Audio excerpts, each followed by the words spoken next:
the healthy habits the 51-year-old created to lose and maintain her weight loss, and what the science says about each one. 7 years ago at age 44, Thompson weighed 325 pounds lbs and found herself fatigued and battling heartburn, back and knee pain, and insomnia. "I just wasn't feeling right," she says. The Centreville, Virginia, woman made an appointment with her doctor for a physical, and after running blood tests, her doctor told her she had high blood pressure and prediabetes, and was at risk for heart attack and stroke. "That was the kick in the pants I needed to make a change," she says. After getting the okay from her doctor, she decided to start the ketogenic diet, a high-fat, low-carb and moderate protein plan that puts the body into ketosis, a metabolic state that triggers the body to burn fat instead of carbohydrates for energy, and often leads to fast weight loss. On the diet, she cut out all grains, sugar, and processed, packaged foods, and ate green leafy vegetables, fatty cuts of meat, salmon, and eggs, and she cooked with fats like butter, ghee, tallow, and duck fat. Thanks to her diet changes, Thompson lost 150 pounds. Although the keto diet played a role in her weight loss, she realized throughout her journey that health means more than simply trading cookies for kale. Shifting her mindset, developing healthier lifestyle habits, and leaving a high-stress job were equally important for her. "Everything I tried in the past didn't work," Thompson says. "What I really need to focus on was that it had to be more about living my life. When stress eating gets in the way of weight loss." Throughout Thompson's weight loss journey, stressors have threatened her success. Last year, she became the primary caregiver for her mother, who fell and broke her hip twice within 6 months. Thompson's own health fell to the wayside, and as a result of stress eating, Thompson regained 35 pounds. "As hard as taking care of my mother is, I still need to make my health a priority, and I didn't do that," she explains. "It's really hard to make good habits, but it's so easy to let the bad habits come back in." In spite of the challenges she faced, Thompson realized changing her mindset was just as important as changing her diet, and the key to sustained weight loss. "It was actually the hardest part when I first started to lose the weight, and it is sort of now, too," she says. One of the reasons was that she had to overcome her hyper-focus and fear of the scale, and instead look at more meaningful metrics, like her energy level, sizes lost, and amount of muscle mass. "For me right now, it's getting back into the mindset of using all the different tools I used to keep me distracted from the scale and putting the scale in a proper perspective. That's tough because everything you hear about weight loss involves getting on a scale," she says. Still, Thompson found creating new, healthy habits and staying consistent were key to keeping off the weight and improving her other markers as well. Making diet changes kick-started a better sleep schedule. A former insomniac who would sleep only 2 or 3 hours a night, Thompson found that changing both her diet as well as her eating habits allowed her to get between 6 and 7 hours of quality rest a night. For example, if she wanted to indulge in a glass of wine, she would consume it earlier in the evening so it wouldn't affect her sleep later on.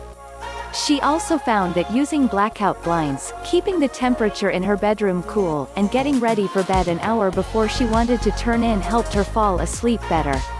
Without adequate sleep, levels of leptin and peptide YY, two hormones that promote satiety, the feeling of fullness, decrease, while ghrelin, the hunger hormone, increases, which can lead to overeating and weight gain, says Carolina Povian, MD, professor of medicine at Boston University School of Medicine in Massachusetts. People who sleep less than 7 hours a night tend to have higher body mass indexes, BMIs, she says. A study published in September 2013 in the American Journal of Epidemiology found people who slept less than 5 hours a night had about a 40% increased risk of developing obesity compared with those who got 7 to 8 hours of sleep. In fact, 7 to 9 hours is how much sleep the National Sleep Foundation recommends for adults. Thompson also found that making her phone's display dim at night, and powering down her devices when the sun set, or at least 1 to 2 hours before bedtime, also helped her fall asleep. It's true that blue light emitted from TVs, tablets, and smartphones suppresses melatonin, the hormone that's responsible for regulating sleep-wake cycles. A study published in October 2013 in the journal Chronobiology International found people who wore glasses that blocked blue light produced more melatonin, slept, and performed better at work than those who didn't while working night shifts. Curbing social media use improved her self-image as she lost weight. Scroll through any of your social media feeds, and you'll be bombarded with politically charged news, photos of mouth-watering food, and others' seemingly perfect lives, all things that can raise levels of the stress hormone cortisol. A study published in March 2018 in the Journal of Social Psychology found that people who closed their Facebook accounts had lower levels of cortisol and felt more satisfied with their lives. Social media use also promotes unhealthy body images and can make people feel bad about themselves, Dr. Apovian says. According to a study published in March 2019 in the journal Body Image, after engaging with attractive peers on social media, women reported feeling more dissatisfied with their bodies. Instead of getting sucked into social media, which is something Thompson says negatively affected her ability to wind down at night, she did relaxing activities, like knitting and reading, instead. Learning how to cope with stress also aided her weight loss. When Thompson decided she needed to make her health a priority and lose weight, she was working a high-stress job that required her to clock 15 to 18 hours a day as well as weekends. She found herself eating at her desk, grabbing a soda or a snack to keep up her energy levels, and ordering in dinner. I was very unhealthy, and I was very unhappy with the job, she says. After talking to her husband, she realized the only way she would get healthy would be to quit her job. Although it was a difficult decision because Thompson was the breadwinner and insurance provider in her family, it turned out to be the best decision for her health and happiness. In the past year, when Thompson had been dealing with caregiver stress, she realized she needed to ask for what she needed, such as requesting that her husband make dinner or suggesting coffee rather than lunch dates with friends to prevent derailing her weight loss efforts. Stress and lack of sleep both lead to increased levels of cortisol, stress eating, and weight gain. Stress alters all of those hormones that promote a higher body weight, Apovian says. A study published in February 2017 in the journal Obesity found chronic high levels of cortisol were associated with being overweight and carrying extra weight, including the dangerous visceral fat, around the waistline. Recent research may point to a cause worth further scientific exploration.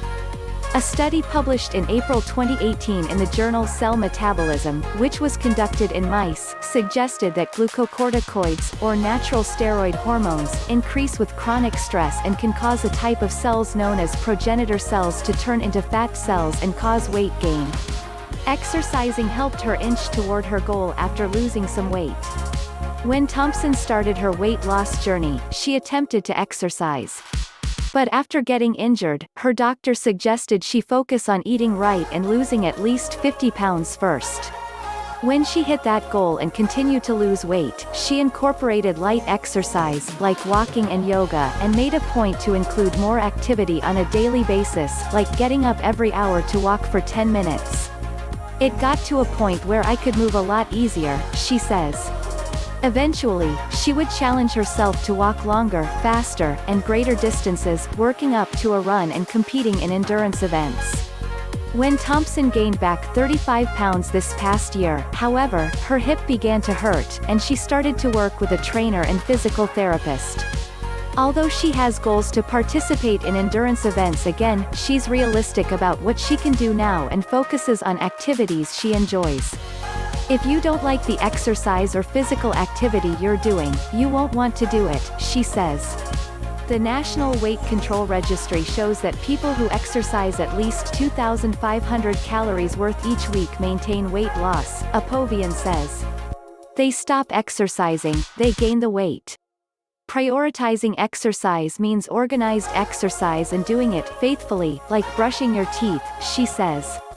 According to a study published in March 2019 in the journal Obesity, people who lost 30 pounds or more and kept it off for over a year found physical activity did more to maintain weight loss than diet. In other words, diet can help take the weight off, but exercise appears to help you sustain that weight loss. Drinking plenty of water helped her stay on track with making healthy choices. I used to drink Coca-Cola all the time, that was my water, Thompson says. Over the course of a month, Thompson made the switch to drinking half her body weight in ounces of mostly water, with some unsweetened iced tea or flavored, unsweetened carbonated water thrown in. Studies show drinking plenty of water as one of the keys to weight loss. A study published in the July-August 2016 issue of the journal Annals of Family Medicine found staying hydrated by drinking water and eating water-rich fruits and vegetables can help manage weight, especially for those who are overweight or obese. Some people who get dehydrated can't distinguish dehydration or thirst from hunger, so they will overeat. Also, if you drink enough water, your stomach will get full and so you'll aid your satiety, Apovian says. The National Academies of Sciences, Engineering and Medicine recommends women get about 2.7 liters per day and men get approximately 3.7 liters per day from all beverages and foods, and more for those who are very physically active or live in hot climates. Why just doing keto, or any diet, isn't a quick fix for weight loss? Although Thompson continues to follow the keto diet, and incorporates intermittent fasting and some carnivore, or all-meat, days into her diet, she isn't doing so under her doctor's supervision. However, working with a doctor when you're trying to lose weight on any diet, but especially on keto, is a good idea because they can make sure you don't get dehydrated and your potassium levels are optimal, Apovian says.